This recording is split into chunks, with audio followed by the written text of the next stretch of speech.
Hello, Jeffrey. Hey Dor, how you doing? I'm good. I'm in a different country this time. Last time I was in your country, actually. I was on a work trip. And now I'm back in the UK. And it's night time for you in London. What time is it? It's nearly 12 o'clock at night, but I'm a night owl, so this is perfect for me. Yeah, and I am a early bird, and so this week you got to choose the time. Next week I want to do a morning chat over coffee. That's where I'm sharpest. I'm not very sharp at this hour, late afternoon. I think we will discuss that. Do you remember when we were roommates? I do. I remember that, to put it in context, we lived on a kibbutz because we both technically volunteered for the army. And you selected me to be your roommate, actually. I'll remind you. I was drawn to you because you were so different than me and you represented someone who could be structure and I'm chaos. And I think that my early assessment of you was dead on. You are a structured person and I am a chaotic person. Yes, I kept the room quite clean. I gave you like 30 centimeters around your bed where you could have your craziness. But in general, you enjoyed having a nice structured room, even though it annoyed you to clean it, I suppose. Yes, and also your structure was helpful in other ways because I don't think I ever would have caught the bus to the army if you weren't there making sure I was on time for everything. You had like a stopwatch while I was packing in the mornings, on Sunday mornings, going back to the army. You would probably be in jail half the time if it wasn't for me. I would Yeah. say. But it's fine. I need that creativity and craziness. Makes everything more fun. Yes, and yes, we're like a yin and yang. Exactly. My name's Jeff. I'm a TV producer based out of Los Angeles. My name is Dor. I live in London, where I work in tech. Out of 16 million, we are two. Two freaked out Jews. All right, Dor, what's been going on since last we chatted? So Israel finally entered the Shifa hospital compound, which I think is something that a lot of people have had to grapple with. You know, the sort of the necessity of rooting out Hamas is you have to go into these areas. They have been firing from hospitals, from schools. We have to eliminate Hamas. This is an existential threat for Israel. It's a survival mission. Israel can't continue like this. But on the other hand, you know, the civilian death toll and the fact you're going into a hospital is something that it's difficult. You know, I think every normal human being seeing the amount of civilian casualties that we see, it hurts you. And now, don't get me wrong, I believe in Israel's mission. As I said, it's a survival war. We can't stop it. We can't have Hamas on our borders. But again, I can have two opinions at the same time. I can, on one hand, agree with that, but on the other hand, I can think, it's to seeing that much civilian, death toll is really difficult. Hamas wants to make Israel monsters. Mm-hmm. And, the world was ready to call us monsters 5 minutes after October 7th. The Western media outlets like BBC, New York Times, it seems like they want Israel to be the monsters that Hamas wants to make us. They're rooting for it. It seems like that to me. So it's like hard for me to, first of all, trust the civilian numbers. Any civilian death is a tragedy. Every civilian death. If there's one civilian death, it's tragedy. If there's 1,000 civilian deaths, it's a tragedy. I guess the point I'm trying to make is that Hamas's mission is to make us into monsters, and it's the desire and prerogative for the BBC, the New York Times, to portray Israel and the IDF as monsters.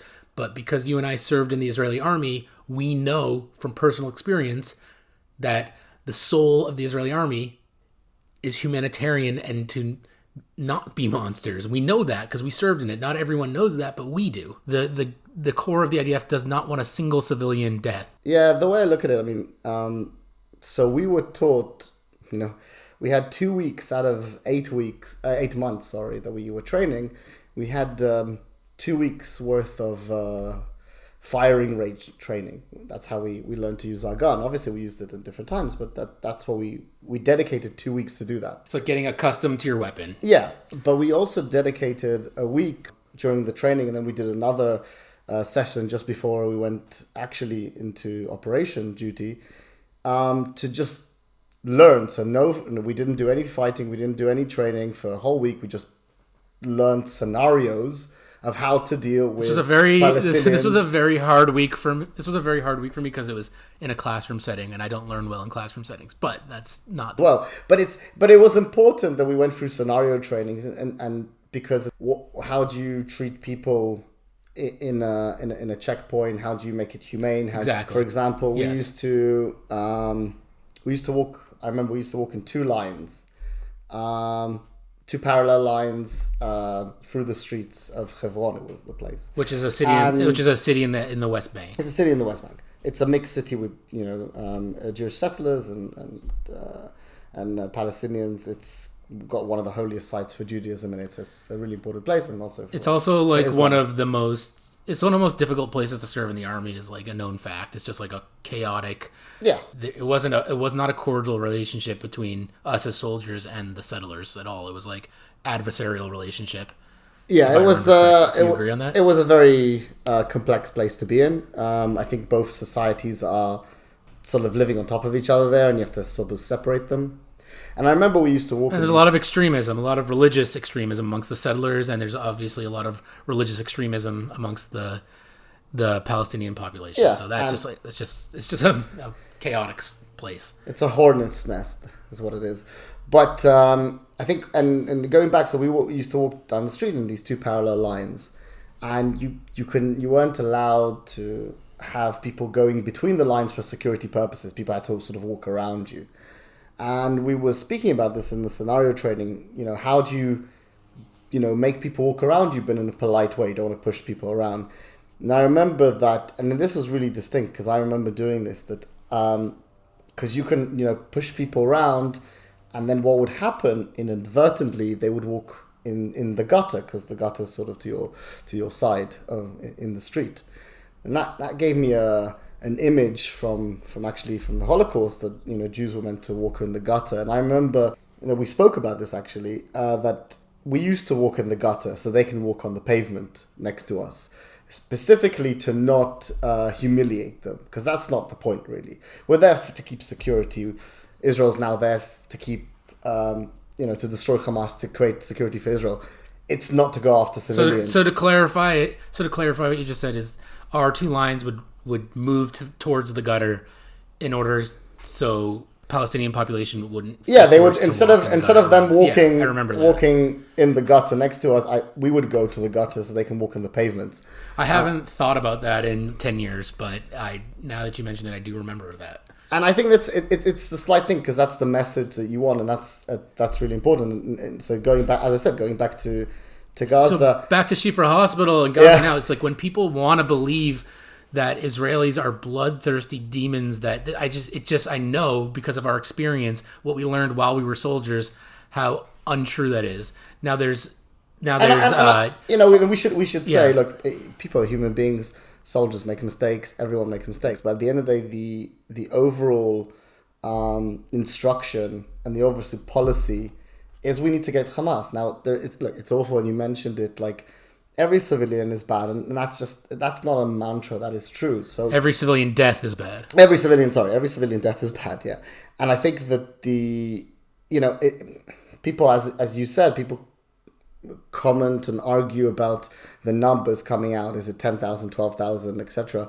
But really, it could be 3,000, it could be 1,000, it doesn't really matter. When you get to a certain amount, it doesn't really matter. 1,000 people, 500 people, even lower is tragic and awful, obviously. Right. So it doesn't really matter. I have trouble, and I feel awful, and it doesn't feel, in any war zone, it shouldn't feel good to the soldiers. And I know, because of my experience in the Israeli army and being around the commanders and the other soldiers, that I know that it hurts. And when people on social media, again, will demonize Israeli army ethics, in such a it's such a froth at the mouth way, wanting it to be this villain that Hamas wants to portray Israel as. I see the bullshit. Because I know from experience. I think it's what you said before. I think what you said before is that, look, this is the playbook, right? Hamas wanted to do this. They knew we would go in strong. They wouldn't. I don't say they enjoy, but it's part of their strategic plan to have a large amount of civilian death. That's why they use human shields. They know this is going to hurt Israel more. I always say to people, the less amount of civilians dead, the better it is for Israel. The fact that if we can go into Shifa hospital and people don't die, and actually Israel went in, it wasn't like the mass death that people were, forecasting. Israel went in quite strategically and went inside, and we still haven't seen the full smoking gun today. Right, it was a little underwhelming. It was underwhelming, the amount of Hamas stuff, yeah. But also, it was a little underwhelming for the opposite side, who wanted to see, like, I say this cynically, maybe I'm being cynical here, but I feel like deep down, the Israel haters wanted Israel to come in, blasting guns, killing civilians, because they get their dopamine that way. And it was underwhelming for them in that sense, too. So a little underwhelming for us, who wanted to find hostages, who wanted to find bunkers and tunnels. I think we are starting to see some. I think we are starting. There was some report now that came and saw tunnels. I think it's important for Israel, in fact, to find. There are. And we'll see. We'll see what happens at the end of the day. It's important for Israel to find tunnels there, because the credibility and our ability to work from an international perspective is going to require that. But I think, look, it's all, the whole situation is awful. The fact that we have to go into hospitals, right? Let's put everything to one side, is tragic. And the fact that we are, and people quote, everyone's a human rights lawyer now, and international law and everything. And again, it's important to keep international law. It's important to keep, there's rules to warfare. But I think these rules were created without first examining what a terrorist organization will do. And I think that no other country has fought a terrorist organization like this. Normally, when you find a terrorist organization, be it ISIS, be it, I don't know, I should say terrorist organization, people that have an insurgency that they don't like, put it that way, a country that has an insurgency they don't like, normally the way they do it is they carpet bomb. And no one cares. Such as Bashar al-Assad in Syria. Such as in Sri Lanka, what happened in the north there. There's lots of incidents that this happens. Yeah, all these instances that don't involve Jews, hence there's not a single protester on the street of exactly, London but the way Boston or LA, the way that the Israeli army goes about it, it's because I think that, and part of my reasoning for this is not a conscripted army. This is a civilian army. This is, people have to go back to their work. They have to live with themselves. They have to live with themselves with what they've done. And I think most normal people don't want to kill innocent civilians. It's something built into humanity. Yes, people are angry. They want revenge. There is that element. But when it comes down to it, no regular person wants to carpet bomb. Jews always bring it back to the Holocaust. So let me do that. Even in Nazi Germany, the SS had an issue with killing civilians. They had to we need to productize this. We need to create machines that do this, because people were having post-traumatic stress just shooting civilians. It's not normal to do this.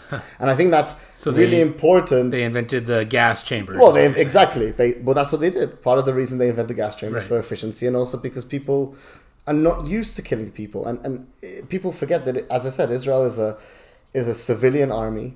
And people have to go back to their regular lives. And and killing civilians is not something we do. It's not something we train. It's not a policy we have.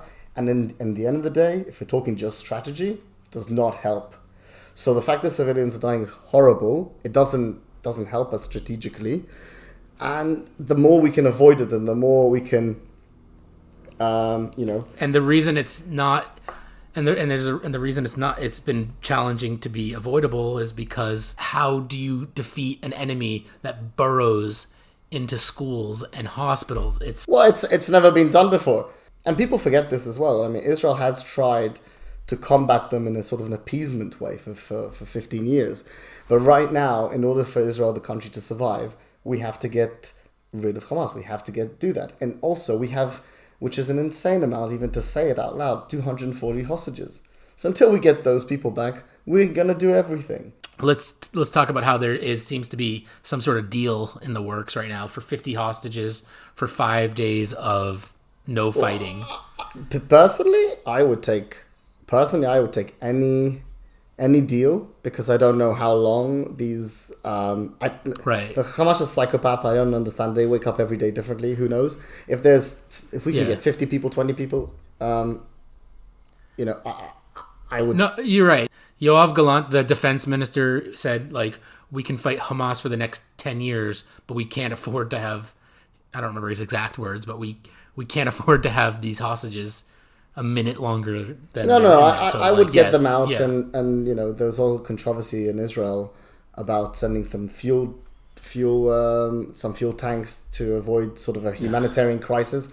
And again, it goes back to the civilian deaths, and I do feel the pain, especially people that have lost people in Israel, and my whole family's in Israel, and I do feel the pain that people say, they want revenge, they want, let them suffer, who cares? I get that. I get that point of view, and I understand the anger that comes that causes it. But on the other hand, for me, it's like, if we can send them some fuel, and if we can do a cessation. When you say you mean send Hamas? If we can send the Palestinians some fuel so their sewage system works, so they don't get diseases, and that gives us. How do we ensure that fuel gets to the right places? You know what? But what is the point? What is the point of that fuel? Again, I don't. But Israel doesn't control where it goes 100%. The thing is, that fuel buys us more time to negotiate. It buys us more time to fight Hamas. So be it.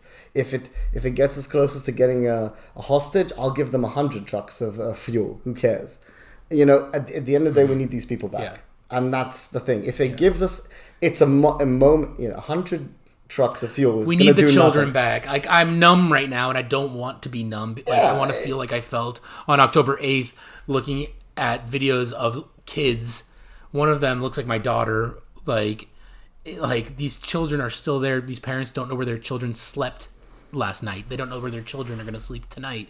If they're not back, I'm going to fucking, I don't know. I'm going to go in there.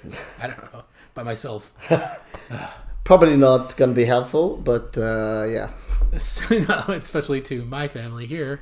But I think the in conclusion on this, I think while it's very difficult, and I think it's very difficult, and I have conversation with my friends in the diaspora in Israel, that these are very difficult sites to see. Going into a hospital militarily, not good sight.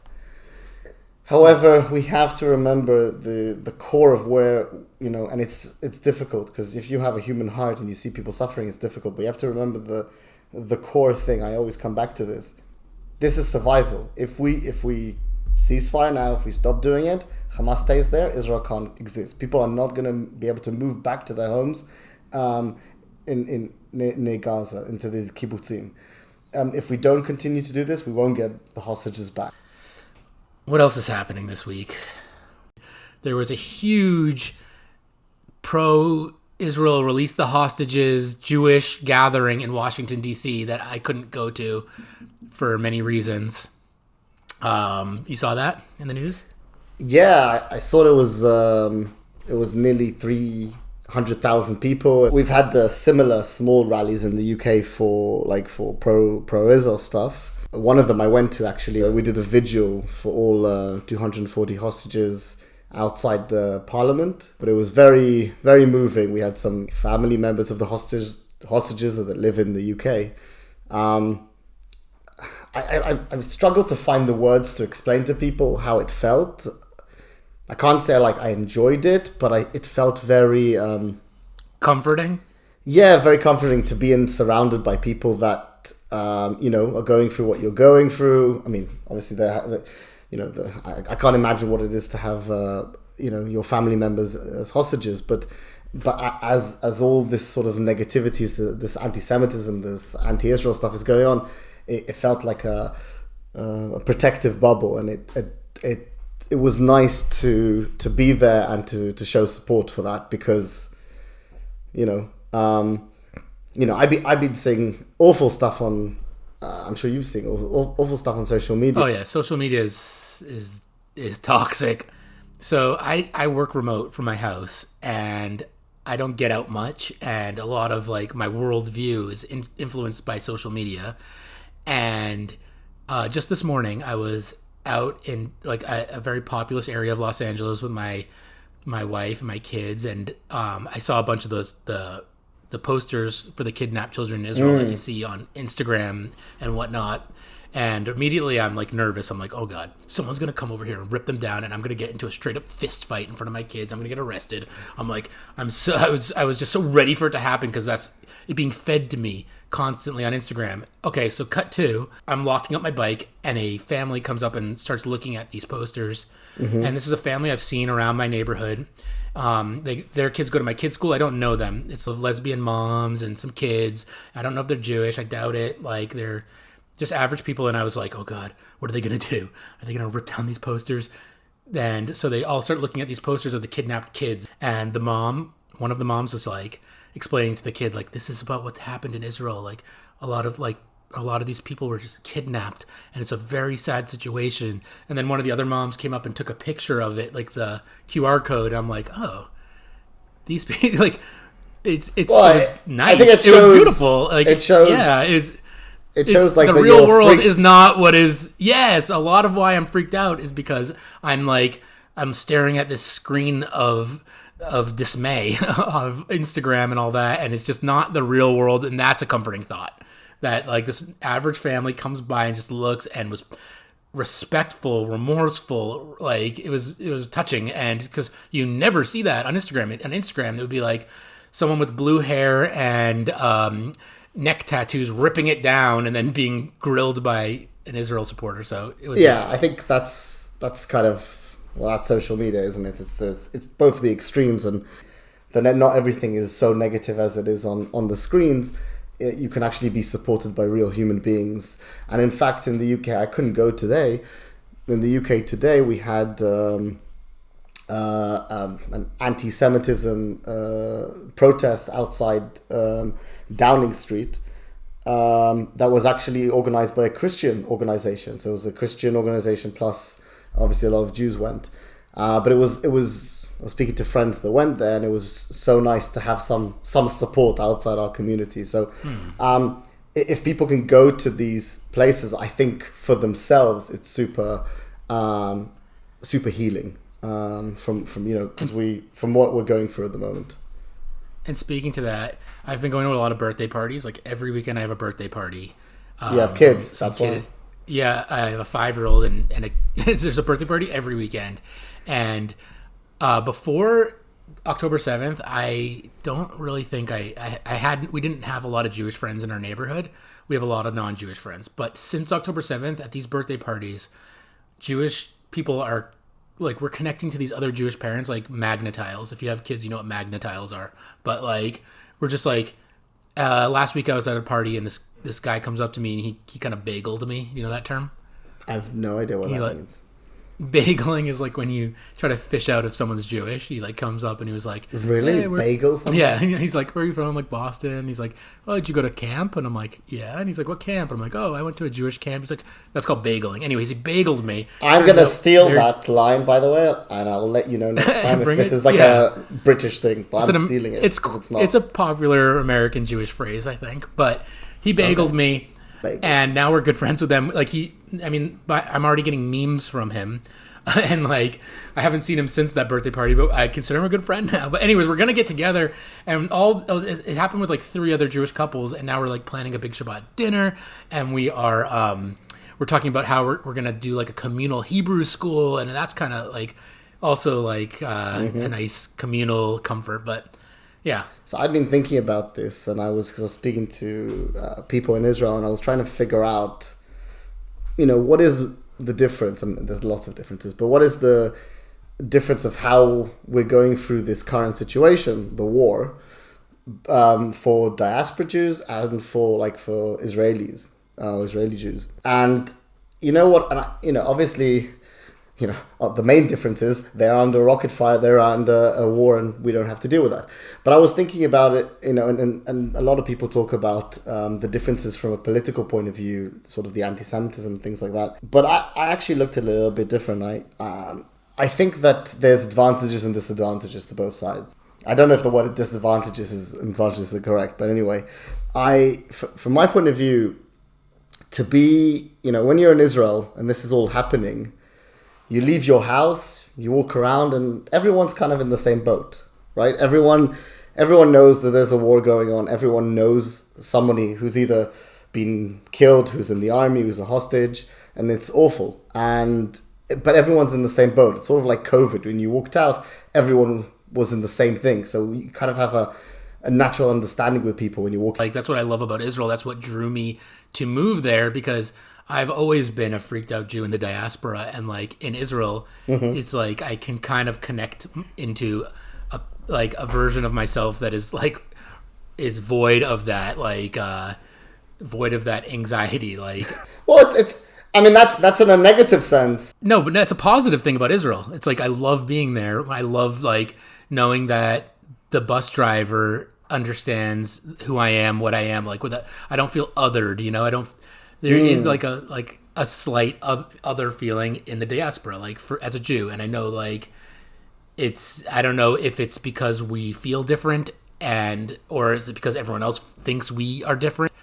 And in Israel, it doesn't feel like that. The garbage man, the bus driver, the taxi driver, it's part of what drew me there. That I felt like I was I was like Harry Potter going into Diagon Alley and everyone's wizards.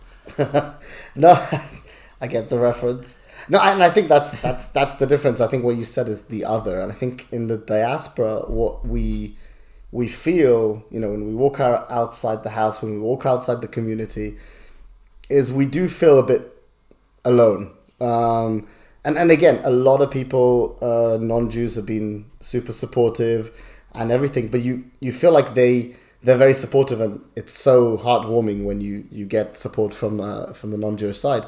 But you do feel like they don't know exactly what's going on, and it's not the same as if you were in Israel, and and that kind of is missing. And then, as you said, you feel like you don't feel like everyone's going through the same thing you're going through, which is what they're going through in Israel.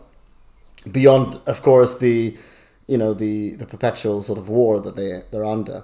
But I think that from a diaspora point of view, though, what we have that they can't do is that you went to your birthday party. I'm not saying people in Israel don't have birthday parties, but we are able to, if we really wanted to, we can disconnect. I mean, some people can't mentally disconnect, but you can decide, okay, I'm going to go to this party, this birthday party, or I'm going to do this, or for one day I'm going to turn it all off and sort of cleanse from it. If you're able to. It's true. I did that it's very hard for me to disconnect, harder than it is for most people, because maybe my connection to Israel or whatnot. But yesterday, in fact, I took a day off, and I'm like, I deserve a day off. I didn't even go on Twitter. I didn't go on doom scroll, and it was a nice day off. And you're right. People in Israel they can't do that. There's no. Well, they can, because they have to run to a shelter because there might be a rocket, right? Or they're thinking of their son or daughter who's stuck in Gaza at the moment, being from the army or as a hostage. And I think that it's something that while we might feel, we have this kind of, we feel alone, we feel maybe more anxious, as you were saying, in that diaspora. We do have the advantages that we can disconnect. While they don't feel alone, they feel part of the community consistently, but they can't disconnect. So it's an interesting look at both what we're going through, I think, both sets of people. Very astute point. And now I'll say good night, Jeff. Yeah, it's getting late. Till next time. Yeah, next time, and there's going to be some hostages home. All right? Yes. Fingers crossed. Lila Tov Dor. Bye-bye. My name's Jeff. I'm a TV producer based out of Los Angeles. My name is Dor. I live in London, where I work in tech. Out of 16 million, we are two. Two freaked out Jews.